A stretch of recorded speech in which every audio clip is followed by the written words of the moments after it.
नमस्ते बच्चों। आज हम नीति शतकम के विषय में पढ़ने के लिए जा रहे हैं। नीति शतकम जिसके रचयिता भर्तृहरि को माना जाता है, भर्तृहरि जिसके रचयिता हैं। नीति शतकम प्रारंभ करने से पूर्व हम थोड़ा सा इसका परिचय जान लें। आप सभी जानते हैं कि संस्कृत साहित्य का जो काव्य क्षेत्र है उसे दो भागों में बांटा जाता है, एक दृश्य काव्य और दूसरा श्रव्य काव्य। दृश्य काव्य वो जिसे देखा जा सकता है, श्रव्य काव्य जिसे सुना जा सकता है। अब इसमें जो श्रव्य काव्य है उसके फिर से तीन भेद होते हैं, पद्य काव्य, गद्य काव्य और चंपू। इसमें जो पद्य काव्य है उसके फिर से तीन उपभेद माने जाते हैं, महाकाव्य, खंड काव्य तथा गीति काव्य।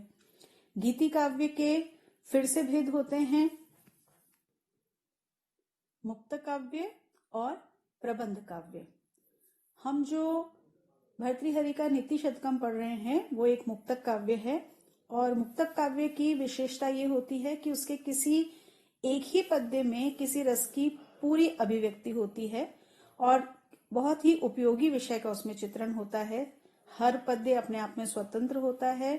उसे समझने के लिए हमें किसी भी पहले या बाद वाले श्लोक की, किसी प्रसंग की अपेक्षा नहीं होती है। इसके पद्य में पद्य लालित्य होता है, अर्थ गांभीर्य होता है। इसके जो उदाहरण होते हैं वो बहुत ही हृदयग्राही होते हैं। भर्तृहरि के कृतियों का जब हम बात करते हैं, उनकी कृतियों के बारे में जब हम बात करते हैं तो उनके तीन शतक हैं जो प्रमुख रूप से विख्यात हैं, नीति शतक, श्रृंगार शतक तथा वैराग्य शतक। वाक्य पदीय के रचयिता भी भर्तृहरि को माना जाता है। इसके भी तीन खंड हैं। वाक्य पदीय में व्याकरण शास्त्र के जो दार्शनिक सिद्धांत हैं उनका मार्मिक विवेचन किया गया है। इसके अतिरिक्त महर्षि पतंजलि का जो महाभाष्य है उसके कुछ अंशों पर भर्तृहरि की टीका लिखी गई है, ऐसा भी हमें संकेत प्राप्त होता है। तो भर्तृहरि शतक जिसमें तीनों शतक, नीति शतक, श्रृंगार शतक और वैराग्य शतक आते हैं, वाक्य पदीय और महाभाष्य की टीका, ये भर्तृहरि की कृतियां मानी जाती हैं। भर्तृहरि के तीनों शतक अलग अलग छंदों में लिखे गए हैं। शतक का अर्थ आप सभी को ज्ञात है, शतक का अर्थ होता है 100। इससे स्पष्ट है कि तीनों ग्रंथों में 100-100 श्लोक लिखे गए, लेकिन धीरे धीरे क्योंकि पद्य एक दूसरे की अपेक्षा से रहित होते हैं तो धीरे धीरे कुछ प्रक्षिप्त उसमें जुड़ते गए और उनकी जो संख्या है वो 100 से अधिक होती गई। और आज स्थिति ये है कि नीति शतकम का, इनके शतक जो भी इनके ग्रंथ हैं उनको जब हम उठा के देखते हैं तो हमें ये ज्ञात नहीं हो पाता कि कौन सा श्लोक उनका है और कौन सा प्रक्षिप्त है। इनके जो तीनों शतक हैं उसमें वैराग्य शतक को सर्वोत्तम माना जाता है।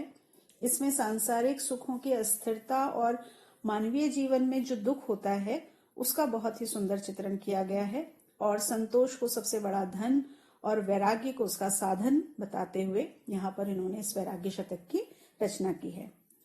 श्रृंगार शतक में जैसा कि नाम से ही पता लग रहा है, यौवन के उल्लास के विषय में बताया गया है। श्रृंगार का उद्दाम विलास यहाँ पर चित्रित है। इसमें काम की विभिन्न स्थितियां, प्रणय क्रीड़ा, श्रृंगारिक चेष्टा, इन सब का वर्णन किया गया है। नीति शतकम ये भी नाम से स्पष्ट होता है कि नीति से संबंधित 100 श्लोकों का ये एक संग्रह है, व्यवहारिक उपदेशों का भंडार है। इसके जो पद्य हैं बहुत ही मार्मिक हैं, यथार्थ हैं और इतने सुंदर उदाहरण हैं कि कोई भी जब उनको पढ़ता है तो सहज ही वो अपने हृदय में उसको स्थान दे देता है। और सबसे सुंदर बात इनके शतकों की ये है कि ये सब गीति काव्य हैं और बहुत ही सुंदर तरीके से इनको गाया जाता है और यदा कदा जब भी हम कहीं देखते हैं तो हमको ये सूक्ति के रूप में, गीत के रूप में हमको प्राप्त होते रहते हैं। नीति शतकम में नैतिकता का बहुत अधिक उल्लेख मिलता है, लौकिक व्यवहार का ज्ञान दिया हुआ है, सद्गुणों के विषय में बताया गया है, यहाँ संतोष करने का उपदेश दिया है, विद्या की प्रशंसा की गई है, चाटुकार कैसे होते हैं ये बताया गया है, अगर व्यक्ति विवेक से हीन है तो उसका कैसे पतन होता है, धन का कैसा महत्व है, भाग्य का क्या महत्व है, महापुरुष किसे कहते हैं, सत्संगति की महिमा क्या है, आत्मगौरव क्या है, सत्पुरुषों के साथ रहने से क्या प्राप्त होता है, सत्पुरुष कौन है, उनका व्रत क्या है, शील क्या है, स्वभाव क्या है, मानव कल्याण के मार्ग क्या है, इन सब का बहुत ही सुंदर उदाहरण हमको नीति शतकम में प्राप्त होता है। इसके अतिरिक्त जो जीवन में हमें छोटी मोटी चीजें काम आती हैं वो सब नीति शतकम में हमको प्राप्त होती हैं। जैसे अपने लोगों पर, स्वजनों पर, सेवकों पर उदारता रखनी चाहिए, परिजनों पर दया करनी चाहिए, सज्जनों के साथ स्नेह का व्यवहार करना चाहिए, राजपुरुषों के साथ नीति का व्यवहार करना चाहिए, विद्वानों के साथ नम्रता का व्यवहार करना चाहिए। इस तरह से जो दैनिक व्यवहार में हमें बातें काम आती हैं वो सब हम नीति शतकम में सहज सीख जाते हैं और मनुष्य अगर उसको पढ़ करके अपने जीवन में डालता है तो उसका कल्याण होता है। भर्तृहरि की काव्य यदि हम बात करें तो की काव्य कला बहुत ही अनुपम है, शैली बहुत ही रोचक है, भावों में उदार बहुत ही सुंदर विन्यास प्राप्त होता है। उनकी जो उक्तियां हैं, सूक्तियां हैं, बहुत ही विचित्रता लिए हुए हैं। इस तरह से उनकी जो काव्य कुशलता है बहुत ही रोचक और उपदेशप्रद है। माधुर्य, ओज, प्रवाह, पद लालित्य बहुत अधिक मात्रा में हमको दिखाई देता है और इतनी स्वाभाविक और हृदयग्राही भाषा है कि तत्काल ही कोई पढ़ते पढ़ते ही उसको स्वीकार करता जाता है और अंतर्गम करता जाता है। वाक्य योजना बहुत ही सीधी सादी है, बहुत बड़े बड़े शब्द नहीं हैं, बड़े बड़े समास नहीं हैं, बहुत ही सुंदर मधुर शब्द यहाँ पर दिखाई देते हैं। छंद और अलंकार हैं, लेकिन इतने अधिक नहीं हैं अलंकार कि वो बोझिल लगने लगे, केवल सुंदरता बढ़ाने वाले ही हैं। वो सुंदरता को बिगाड़ करके सिर्फ साहित्य दिखाते हो, इस तरह से यहाँ पर प्राप्त नहीं होता है। भर्तृहरि शतक भाव पक्ष और कला पक्ष दोनों ही दृष्टि से बहुत अधिक महत्वपूर्ण है, लेकिन फिर भी कला पक्ष की अपेक्षा भाव पक्ष अधिक प्रबल यहाँ पर दिखाई देता है। इसमें मानव जीवन के विविध पहलुओं का यथार्थ चित्रण है, लेकिन वो चित्रण करते हुए भी भाषा, भाव, छंद, अलंकार ये सब बहुत ही सुंदरता से यहाँ पर प्रयोग में लाए गए हैं। भाव सौष्ठव्य, भाषा लालित्य सब कुछ बहुत ही सही तरीके से प्रयोग करके एक बहुत ही सुंदर शतक यहाँ पर बनाया गया है। इसमें इसकी जो सूक्तियां हैं उसमें धर्म, दर्शन, सामाजिक सद्भाव, लोक व्यवहार, सदाचार, राजनीति ऐसे जो बहुत ही गंभीर विषय भी हैं कहीं, उनको भी बहुत ही सरल भाषा में बताया गया है। भर्तृहरि के जीवन के विषय में यदि हम बात करें, थोड़ा सा हम उनके जीवन के विषय में देखें तो ये हमें पता है कि संस्कृत साहित्य की ये परंपरा रही है कि लेखक अपनी कृतियों में कभी अपना परिचय नहीं देते हैं। तो जो भी किंवदंतियां होती हैं उनके अनुसार ही हमें कुछ उनके बारे में जानने को मिलता है, जिसे हम प्रामाणिक तो नहीं कह सकते लेकिन वही प्रामाणिक माना जाता है। तो ये माना जाता है कि भारतीय परंपरा के अनुसार कि भर्तृहरि मालवा प्रदेश में रहते थे और जाति से क्षत्रिय थे। एक राजघराने में इनका जन्म हुआ था और गंधर्व सेन की 2 स्त्रियां थीं। एक से भर्तृहरि का जन्म हुआ और दूसरी मालवा की महारानी धाराधिपति की पुत्री से विक्रमादित्य उत्पन्न हुए थे। धारा नरेश का अपना कोई पुत्र नहीं था, इसलिए उन्होंने स्नेह से विक्रमादित्य के साथ साथ भर्तृहरि को भी अपने यहाँ रखकर अनेक गुरुओं से धर्मशास्त्र, धनुर्विद्या, नीति शास्त्र, संगीत इन सब की शिक्षा दिलाई। अपने दौहित्र विक्रमादित्य को अपना राज्य देने का विचार किया, किंतु विक्रमादित्य ने बड़े भाई के स्वयं राजा बनना स्वीकार नहीं किया, बल्कि प्रयास करके अपने नाना से भर्तृहरि को ही राजा बनवाया और स्वयं उनके मंत्री बनकर उनका शासन चलाने में सहयोग दिया। कुछ दिन बाद मालवा की राजधानी धारा नगरी से बदलकर उज्जैन हो गई। राजसत्ता पाकर भर्तृहरि इतना विषयासक्त हो गए कि उनका सारा समय रनिवास में बीतने लगा। बार बार विक्रमादित्य के समझाने पर भी उन्होंने उनकी एक बात नहीं सुनी। अंत में बहुत अधिक अनुरोध करने पर वो रुष्ट हो गए और अपनी प्रेयसी के कहने पर विक्रमादित्य को मंत्री के पद से हटा दिया और उन्हें राज्य से भी निर्वासित कर दिया। राज्य छोड़कर विक्रमादित्य जब चले गए तो भर्तृहरि का जो जीवन चरित्र था वो बहुत अधिक विषय वासना से ग्रस्त हो गया और इसी कारण से प्रजा वर्ग में भी बहुत अधिक आतंक हो गया। राज्य में अशांति फैल गई, राज्य व्यवस्था भी असंतुलित हो गई। इसी समय एक ऐसी घटना घटी जिसका प्रभाव भर्तृहरि के हृदय पर बहुत ही गहरा पड़ा सुना जाता है कि किसी ब्राह्मण ने भर्तृहरि पर प्रसन्न होकर उन्हें एक ऐसा दिव्य फल दिया जो आयु को बढ़ाने वाला था। राजा ने उस फल को स्वयं न खा करके अपने प्राणों से भी अधिक अपनी प्रिय रानी पद्माक्षी या अनंग सेना भी जिनका नाम बताया जाता है उनको दे दिया। किंतु रानी ने भी वो फल नहीं खाया और अपने एक गुप्त प्रेमी को दे दिया। उस प्रेमी ने उस दिव्य फल के महत्व को जब जाना तो उसने उसकी एक प्रियतमा थी जो एक वैश्या थी, उसे वह फल दे दिया। वैश्या को जब वो फल प्राप्त हुआ तो उसने सोचा कि यदि ये मैं फल खाऊंगी तो मेरा जीवन तो ऐसा नहीं है जिसे मुझे बहुत लंबा करना हो, तो मैं ये फल राजा को दे देती हूँ। और उसने ये फल राजा को दे दिया। उसने सोचा कि इसे खाकर के राजा बहुत दिनों तक जीवित रहेगा और प्रजा का पालन पोषण करेगा। ये सोचकर उसने पुनः उस फल को राजा को दे दिया। और जब वो फल फिर से घूम करके भर्तृहरि के पास में आया तो उन्हें इस रहस्य का पता लगा और उन्हें यह भी पता लगा कि मैं जिस प्रियतमा स्त्री का निरंतर चिंतन कर रहा हूँ वो तो मुझसे विरक्त है, वो तो किसी और पुरुष को चाहती है, और वो पुरुष भी उससे विरक्त है, वो भी किसी और को चाहता है, और मुझे कोई दूसरी स्त्री मुझे देख करके प्रसन्न होती है। तो ये सब देख करके उसे ये लगा कि ये जो सारा जीवन है, ये जो सारा एक चक्र चल रहा है वो सब निरर्थक है। और तब उन्होंने ये कहा, याम चिंतयामि सततम मयि सा विरक्ता सापि अन्यम इच्छति जनम स जनो अन्यसक्तः अस्मत्कृते च परिशुष्यति काचितन्या धिक ताम च तम च मदनम च इमाम च माम च। और इस घटना का उनके मन पर इतना अधिक प्रभाव पड़ा कि उन्होंने रानी की इतनी अधिक भर्त्सना की कि उन्होंने आत्महत्या कर ली। इससे उनका मन और भी दुखी हुआ और फिर पिंगला नाम की दूसरी रानी ने राजा को अपने वश में कर लिया। इसी समय दूसरी एक और घटना हुई कि एक दिन राजा भर्तृहरि शिकार खेलने के लिए घर से जंगल गए हुए थे। वहां उन्होंने देखा कि एक शिकारी ने अपने बाण से एक मृग को मार डाला और स्वयं सांप के काटने से मर गया। बाद में मृगी ने आकर अपने पति की देह पर गिरकर मृगी भी मर गई और शिकारी की स्त्री भी अपने पति के साथ चिता में बैठ करके जल मरी। ये देख करके राजा को बहुत आश्चर्य हुआ। वो जंगल से लौट करके अपने राजभवन आ गए और इस घटना को उन्होंने अपनी प्रिय पत्नी पिंगला को बताया कि लेकिन उसने इस बात पे कोई महत्व नहीं दिया और उन्होंने कहा, पतिव्रता स्त्री को अग्नि चिता की जरूरत नहीं पड़ती, वह तो पति के मर जाने पर तत्काल अपना प्राण त्याग देती है।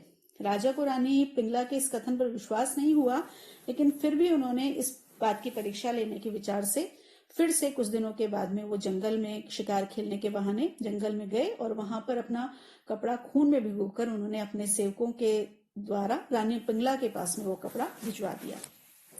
सेवकों ने खून से लथपथ राजा का वस्त्र रानी को देते हुए बड़े दुख से कहा, महारानी, महाराजा शेर के साथ लड़ते हुए अपने प्राण गंवा बैठे हैं। और ये घटना सुनकर के रानी पिंगला ने राजा के उन वस्त्रों को जमीन पर रखा और उसके आगे सिर झुकाकर अपने प्राण त्याग दिए। बाद में जब राजा भर्तृहरि को ये बात मालूम हुई तो वो बहुत दुखी हुए और उसी समय राजभवन का परित्याग करके वो वैरागी बन गए। बाद में भर्तृहरि ने योगी गोरखनाथ से योग दीक्षा ली, योग साधना करते करते अपना शरीर छोड़ दिया और योग में लीन हो गए।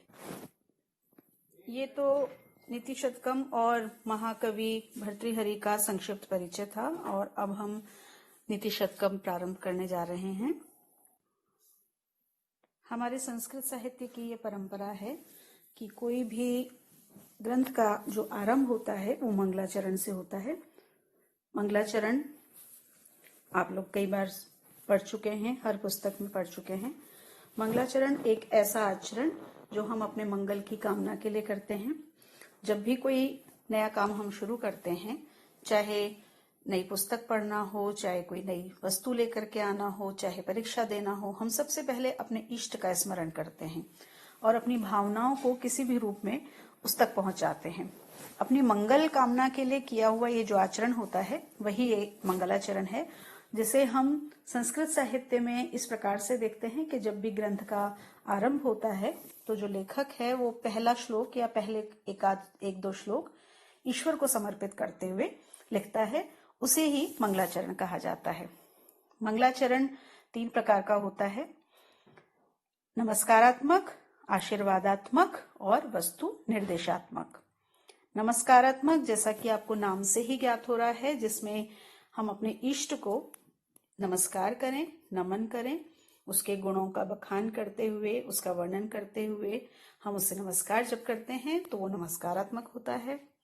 आशीर्वादात्मक, इसे भी आप नाम से समझ सकते हैं कि जब हम अपने आराध्य से किसी आशीर्वाद की कामना करते हैं, चाहे वो आशीर्वाद हम स्वयं के लिए करें, चाहे वो आशीर्वाद किसी और के लिए करें, उसे हम आशीर्वादात्मक मंगलाचरण कहते हैं। तीसरा मंगलाचरण है वस्तु निर्देशात्मक। इसे हमें समझना होगा। वस्तु निर्देशात्मक का तात्पर्य क्या है?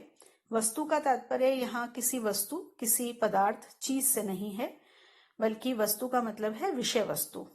जो ग्रंथ लिखा जा रहा है उसकी विषय वस्तु क्या है, इसका निर्देश, एक संकेत यदि मंगलाचरण में कवि, लेखक देता है तो वो होता है वस्तु निर्देशात्मक मंगलाचरण। वो मंगलाचरण का ही श्लोक होगा, ईश्वर के प्रति समर्पित किया हुआ ही श्लोक होगा, लेकिन कवि अपनी काव्य कुशलता से कुछ इस प्रकार से उस पद्य का, उसकी रचना करता है कि उसमें जो ग्रंथ है उसकी विषय वस्तु का कोई भी संकेत हो सकता है। जैसे कि आप लोगों ने स्वप्न वासवदत्तम में पढ़ा था, और जब हम स्वप्न वासवदत्तम पढ़ेंगे तो फिर से हम पढ़ेंगे वहां पर कि वहां का जो मंगलाचरण का श्लोक था उसमें शब्द कुछ इस तरह से थे कि जब हमने पढ़ा था तो उसमें हमें उसके पात्रों के नाम दिखाई दे रहे थे, उदयन, वासवदत्ता, पद्मावती। लेकिन जैसे ही हम संधि को विच्छेद करते हैं वैसे ही हमें पता लगता है कि ना तो वहां उदयन है, ना वासवदत्ता है, ना पद्मावती है। तो शब्दों को इस प्रकार से क्यों रखा गया? ताकि वो पात्रों के नाम दिखाई दें। वास्तव में वो पात्रों के नाम नहीं है। तो इसी तरह से पात्रों के नाम, किसी विशेष घटना का संकेत, कोई भी संकेत जिससे वो समझा सके कि मैं ग्रंथ में किस विषय में बात कर रहा हूं, वो होता है वस्तु निर्देशात्मक मंगलाचरण। तो आप सब लोगों को ये ध्यान रखना है, क्योंकि प्रश्न पत्र में मंगलाचरण से संबंधित आपसे प्रश्न पूछा जा सकता है कि मंगलाचरण क्या है, कितने प्रकार का है, और किसी भी पुस्तक का नाम लेकर के पूछा जा सकता है कि उसका जो मंगलाचरण है उसको कौन से प्रकार का है।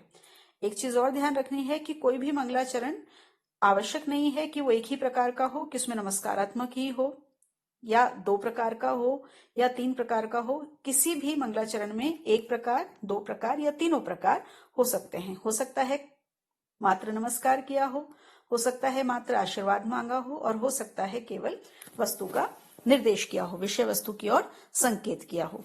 तीनों तरह का मंगलाचरण भी हो सकता है, एक तरह का भी हो सकता है और 2 तरह का भी हो सकता है। तो अब हम मंगलाचरण जो प्रथम श्लोक है उससे प्रारंभ कर रहे हैं। आप लोग अपनी पुस्तक सामने रखिएगा, तभी आपको समझ में आएगा। मैं इसको इस तरह से पढ़ रही हूं कि संधि वहां पर आपको दिखाई दे, आपको भी इसी तरह से पढ़ना है। पूरे शब्द अगर आप एक साथ पढ़ेंगे तो आपको समझ में नहीं आएगा, तो संधि विच्छेद करके इसको पढ़िएगा। दिक् काल आदि अनवच्छिन्न अनंत चिन्ह मात्र मूर्तये स्वानुभूति एकमानाय नमः शांताय तेजसे। दिक्, दिशाएं, काल, समय आदि से जो अनअवच्छिन्न, अनअवच्छिन्न जिसको काटा नहीं जा सकता, बांटा नहीं जा सकता, तोड़ा नहीं जा सकता, अनंत जो अंत से रहित है, चिन्ह मात्र मूर्तये जिसकी मूर्ति, जिसका आकार, जिसका स्वरूप चिन्ह मात्र, चैतन्य मात्र है, स्व अनुभूति एक मानाए, स्व अनुभूति अपनी अनुभूति से ही एकमात्र जिसको जाना जा सकता है, शांताय जो शांत स्वरूप है, तेज से जो तेज स्वरूप है, ऐसे परमात्मा को नमः मैं नमस्कार करता हूं। जो दिक् दिशाओं से, काल समय से, आदि दिक् काल आदि से अनवच्छिन्न है, जो दिशाओं से, काल से, आदि से बांटा नहीं जा सकता, विभाजित नहीं किया जा सकता, जो इनसे परे है, अनंत है, अंत से रहित है, चिन्ह मात्र मूर्ते जिसका शरीर केवल चैतन्य है, कोई आकार नहीं है उसका। जो भी आकार हम उसको दे रहे हैं वो हम अपनी सुविधा के लिए दे रहे हैं, अन्यथा परमात्मा का कोई आकार नहीं है। उसका आकार क्या है? केवल चेतनता, सजीवता, वही उसका आकार है।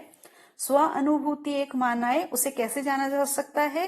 केवल अपनी अनुभूति के द्वारा। हम अपने अनुभव से, अपनी अनुभूति से ही जान सकते हैं कि ईश्वर है। शांताय जो शांत स्वरूप है, उसका स्वरूप कैसा है? शांत, वो क्रोधित नहीं होता है। हम कहते हैं कि हम ऐसा नहीं करेंगे तो ईश्वर क्रोधित हो जाएगा, वो हमें दंड दे देगा। वो क्रोधी स्वरूप का नहीं है, वो शांत स्वरूप का है, किंतु तेज से युक्त है। शांत तो है लेकिन तेज से युक्त है। ऐसे परमात्मा को नमः मैं नमस्कार करता हूं। ये मंगलाचरण हुआ और आपको स्पष्ट हो गया होगा। अब आप लोग मुझे ये बताएंगे कि इसमें मंगलाचरण कौन से प्रकार का है। जो 3 मंगलाचरण हमने देखे, नमस्कारात्मक, आशीर्वादात्मक और वस्तु निर्देशात्मक, इसमें से कौन सा मंगलाचरण इस श्लोक में है, ये आप लोग मुझको बताएंगे। अब हम अगले श्लोक पर चलते हैं। अब कवि आगे कह रहे हैं कि जो कुछ मैं अब कहने जा रहा हूं अब तक मैंने क्यों नहीं कहा, इससे पहले मैंने अपनी ये जो सुभाषित हैं वो क्यों नहीं बताए। बोद्धारो मत्सरग्रस्तः प्रभवः स्मय दूषितः अबोधो उपहतः च अन्ये जीर्णम अंगे सुभाषितम। बोद्धार जो बुद्धि से युक्त हैं, जो विद्वान हैं, मत्सरग्रस्तः मत्सर से, ईर्ष्या से ग्रस्त हैं। जो विद्वान लोग हैं उनमें ईर्ष्या भरी हुई है।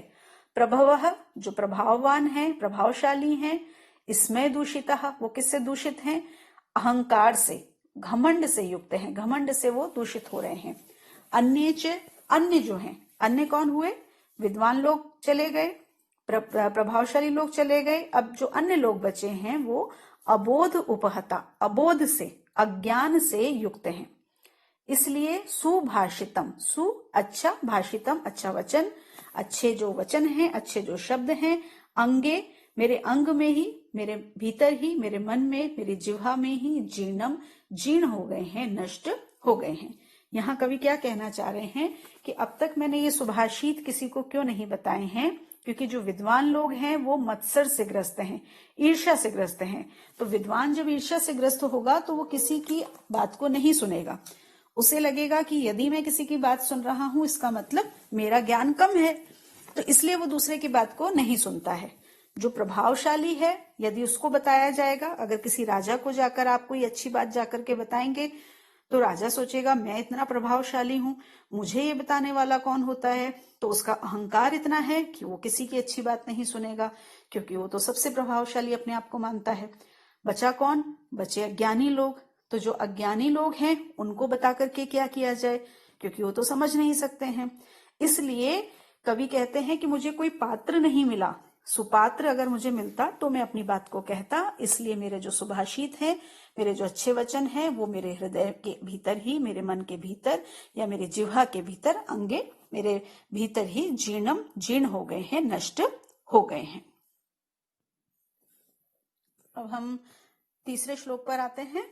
तीसरे श्लोक में कहा गया, अज्ञः सुखम आराध्यः सुखतरम आराध्यते विशेषज्ञः ज्ञान लव दुर्विदग्धम ब्रह्मापि तम न रंजयति।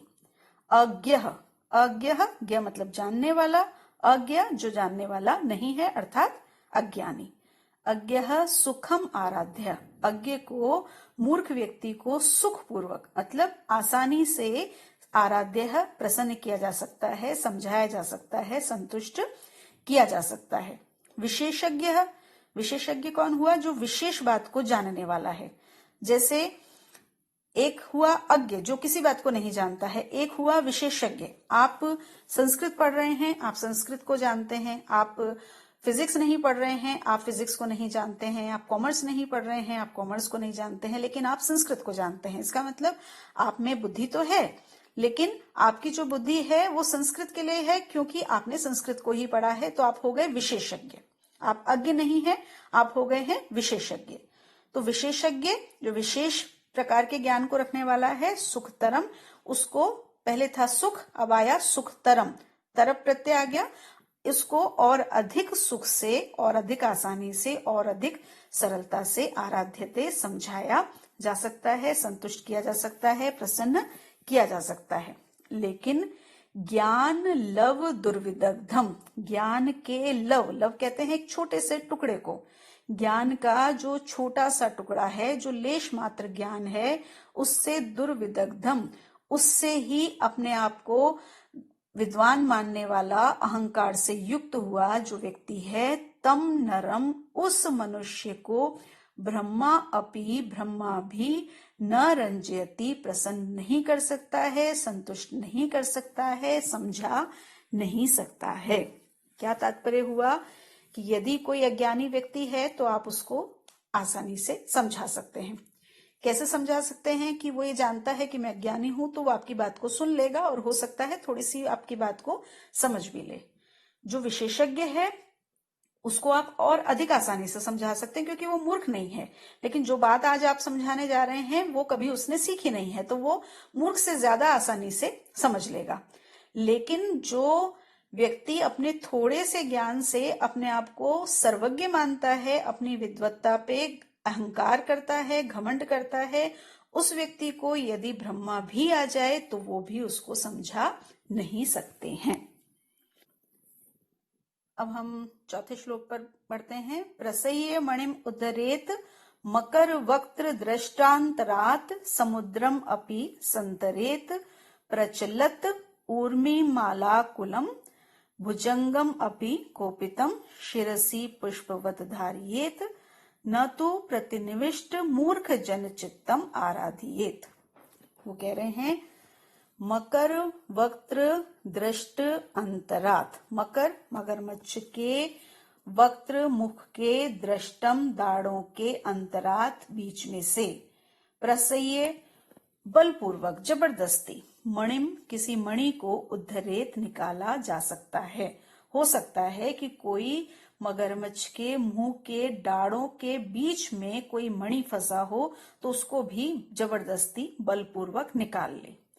प्रचलत चलती हुई, उठती हुई, उर्मिम आलाकुलम जो बहुत तेज लहरें हैं उनसे व्याकुल, समुद्रम समुद्र को अपि भी संतरेत तैर करके पार कर ले, कोपितम क्रोधित हुए, भुजंगम अपि भुजंग को भी, सर्प को भी, पुष्पवत फूलों के समान, शिरसी अपने सिर पर, धारियेत धारण कर ले, किंतु प्रतिनिविष्ट मूर्ख जनचित्तम अपनी जिद पर, अपने दुराग्रह पर अड़े हुए मूर्ख व्यक्ति के चित्त को न आराधियेत, कोई भी प्रसन्न नहीं कर सकता, कोई भी समझा नहीं सकता, कोई भी संतुष्ट नहीं कर सकता है। क्या बताया गया यहाँ पर? यहाँ उन्होंने कहा कि हो सकता है, ये वो सब काम है जो संभव नहीं है। मगरमच्छ, यदि मगरमच्छ के मुंह में कोई मणि जो बहुत ही छोटा होता है वो मणि चला जाए और उसकी दाढ़ आप जानते हैं मुंह के बिल्कुल पीछे होती हैं, मगरमच्छ का मुंह बहुत बड़ा होता है, दाढ़ों में जाकर के कोई मणि अगर फंस गया और मगरमच्छ नहीं चाहता है कि वो मणि आप उससे छीन करके ले जाएं और आप जबरदस्ती उसके मुंह में हाथ डाल करके उस मणि को निकाल सके, तो क्या ये संभव है? नहीं, ये संभव नहीं है। लेकिन यहाँ कवि कह रहे हैं कि हो सकता है ऐसा भी कोई कर ले। असंभव है लेकिन असंभव को भी कोई संभव कर ले।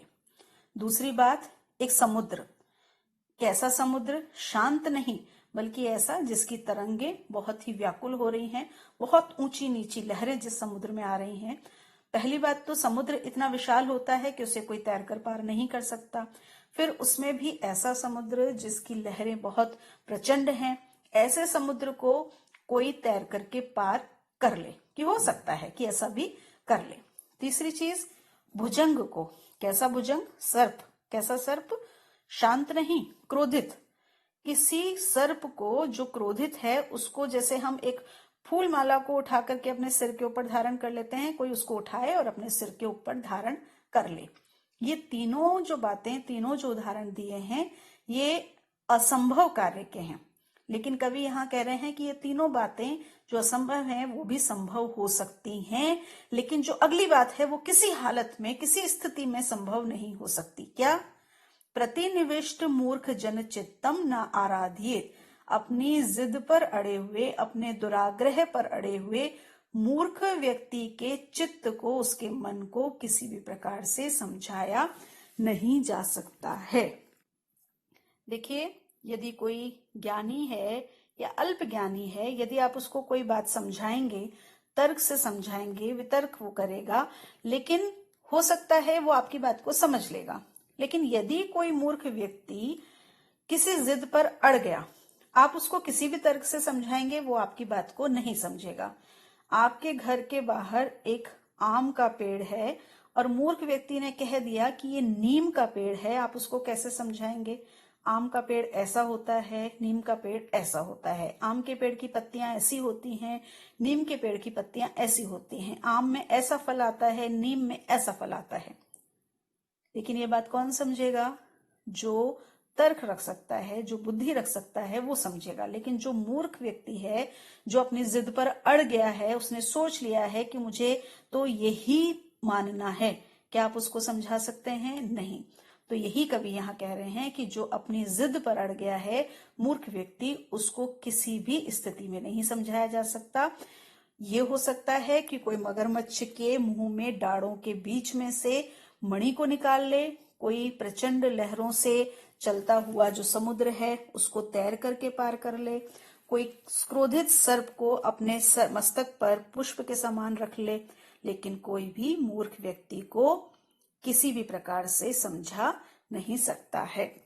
तो आज हम इतना ही करते हैं। आप इसको पढ़िएगा, याद करिएगा, समझिएगा, और यदि कोई समस्या आए तो हम इस पर फिर से बात करेंगे।